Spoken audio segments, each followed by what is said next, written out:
के जीवन में नैतिकता की कमी समाज पर असर डालती है। ये बात कही है पूर्व केंद्रीय मंत्री, पूर्व बिहार के मुख्यमंत्री राजद सुप्रीमो लालू प्रसाद यादव ने।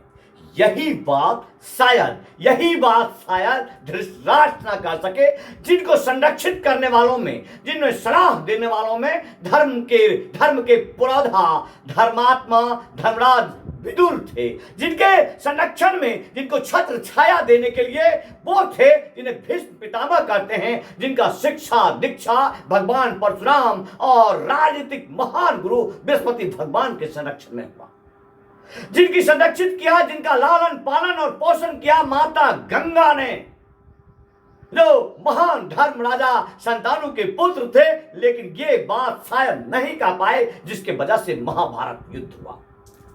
आज बिहार की राजनीति में एक महाभारत का संग्राम होने वाला है। बिहार का चुनाव किसी महाभारत से कम नहीं होता है। लेकिन एक बात आपको हमेशा से स्मरण रखना होगा, मेरे हाथ में बिस्तर है, लेकिन इस बिस्तर पर जो मेरी पकड़ है बहुत ही मजबूत है, क्योंकि इसके लिए मैं ट्रेंड हूं।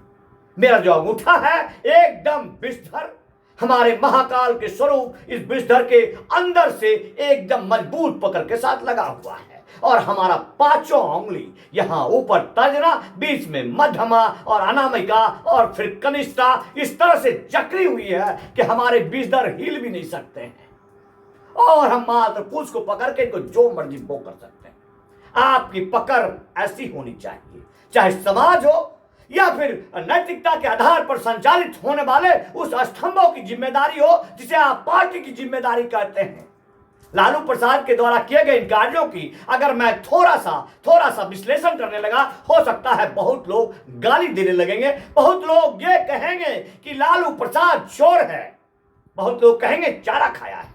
राजनीतिक कटाक्षों में हमारे पास भी आता है, क्योंकि चारा चोरी का आरोप उनके ऊपर लगा है। लेकिन पहला पत्थर वो फेंके जो पाप ना किया हो, जो पापी ना हो।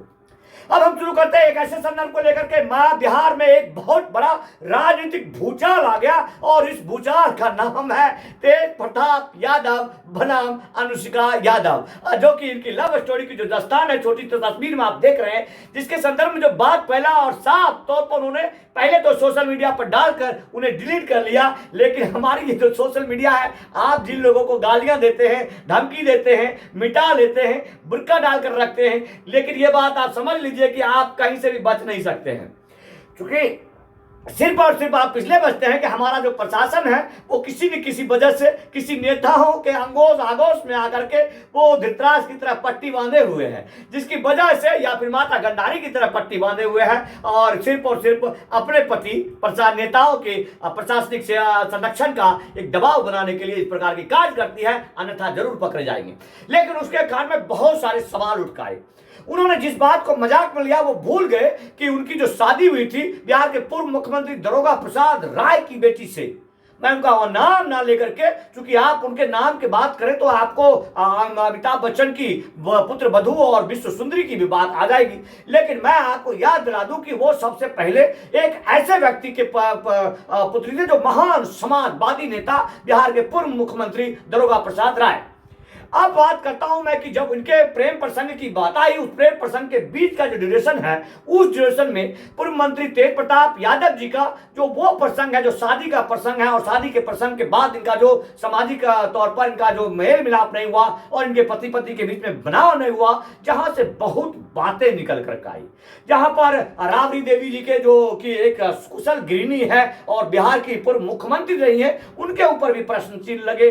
यहां तक लगे कि जैसे सामान्य छोटे परिवारों में होता है कि हमने दहेज दिया, दहेज वापसी, जबकि इतना चीज उनके लिए कोई मायने नहीं होता है। वो हमारा गिफ्ट था तो वो हमने दहेज में लिया था, वो हमें वापस नहीं। इन चीजों को कोर्ट में लाया गया, यानी कि कोर्ट का समय बर्बाद किया गया।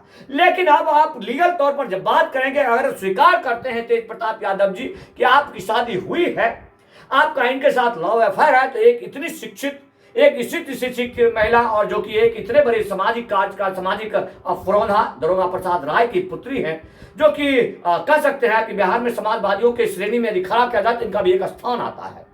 उनके साथ आपने जो एक सक्षम है, जो समृद्ध है, जो कि बिहार के पूर्व मुख्यमंत्री, बिहार के पूर्व दो मुख्यमंत्री, पिता मुख्यमंत्री माता के पुत्र से जिनकी बेटी का शादी होता है और उनको ये दंड झेलना पड़ता है, तो शायद बिहार के तमाम लोग हताश और निराश हो गए थे। लेकिन वहीं पर कानूनी तौर पर लालू प्रसाद यादव का बयान कहीं भी नहीं आया, और बाद में जब वो कानून का सामना कर रहे हैं, अदालत का सामना कर रहे हैं, इसके बाद जो ये घटना आई जहां पर उन्होंने कहा कि मेरा 12 साल से इनके साथ लिविंग था, 12 साल से मेरा इनके साथ संबंध था। ये संबंध जो है अनैतिक संबंधों की ओर ले जाता है। आपका लिविंग पर प्रश्न नहीं है, क्योंकि आधुनिक युग में जिस तरह से हम लोग कलयुग में प्रवेश कर रहे हैं, जहां पर संबंध की मान्यता लोगों को नहीं पता, समलैंगिकता तक की मान्यता मिल जाती है लोगों को। लिविंग जो कि कहीं से भी कानूनी तौर पर कहें तो, लेकिन सनातनी तौर पर कहीं से भी मान्य नहीं है और कहीं से भी बर्दाश्त, सामाजिक तौर पर बर्दाश्त करने योग्य चीज नहीं है। इसके बीच में बात आती है कि आपका 12 साल के ड्यूरेशन में जो घटना हुआ, जो आपने विवाह किया, वो गैर कानूनी है, सनातनी के तौर पर भी और लीगल तौर पर भी। अगर आप स्वीकार करते हैं और यह साबित हो जाता है कि आपके साथ उनका लिविंग था, आपका रिलेशन था, तो तेज प्रताप यादव जी को जेल जाना पड़ सकता है। अगर अदालत में दम होगा तो, समाज में दम होगा तो। यहीं पर लालू प्रसाद यादव जी ने जो अपना प्रखरता दिखाया है, और भले इसे आप राजनीतिक समझे, लेकिन अपने पुत्र को निकाल करके उन्होंने पार्टी और परिवार से, दोनों से बेदखल कर दिया। ये ट्वीट का स्क्रीनशॉट है और ट्विंग जो कि अब एक्स के रूप में मौजूद है, और आप इस चीज को देख रहे हैं, महसूस कर रहे हैं। जो भी लोग हैं, मुझे लगता है कि सामाजिकता के तौर पर एक सीख लेने की जरूरत है और समझने की जरूरत है। जिनके मन में अगर लालू प्रसाद यादव के अंदर के लिए सिर्फ और सिर्फ ईर्ष्या ही है, तो यही चीज है कि लालू प्रसाद यादव को कुछ लोग मसीहा भी कहते हैं, इसीलिए मसीहा के तौर पर प्रसिद्ध है वो। और यही कुछ चीजें हैं जो इंसान के अच्छाई के साथ बुराई को प्रदर्शित करता है। फिर मैं आपको वापस भगवान कृष्ण की ओर लेकर चलता हूं कि भगवान कृष्ण ने साफ तौर पर गीता में कहा कि कर्म अगर निश्चल है तो कर्म जरूर सफल होगा, कर्म अगर निश्चल है तो कर्म जरूर सफल होगा। और इसी तरह लालू प्रसाद यादव जी का ये कर्म उनके आखिरी वक्त में लिया हुआ फैसला मील का पत्थर साबित होगा। भगवान आपको इसी तरह यशस्वी बनाए रखे और इसी तरह आप जाते जाते कुछ ऐसे फैसला दे जाएं जो समाज को फायदा हो, समाज को सही दिशा और दशा निर्धारित करे। जय हिंद, वंदे मातरम।